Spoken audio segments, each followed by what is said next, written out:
Isa ka rin ba sa sumali sa Meralco Bill Reveal Challenge?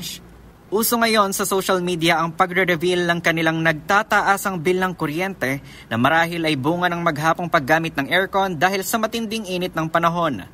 Kung isa ka sa nakilahok sa trend na ito, may babala ang Meralco sa inyo. May kaakibat kasing panganib ang Bill Reveal Challenge dahil hindi lang ang singil sa kuryente ang nakikita sa electric bill, makikita rin dito ang inyong mga personal na impormasyon.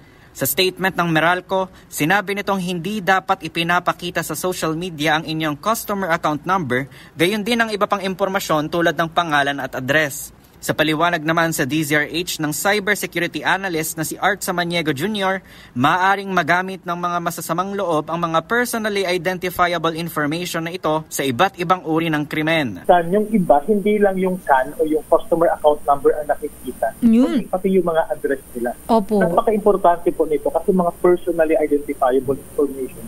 Mm-hmm. So ngayon, ang ginagawa nila, hindi nila tinatakpan. Hindi naman po masamang mag-share tayo o sumali tayo sa mga trend. Opo. Pero dapat bantayan natin ang mga data o mga personal information natin na hindi ma-expose. Kasi pag na-expose yan, wala nang bawian yan.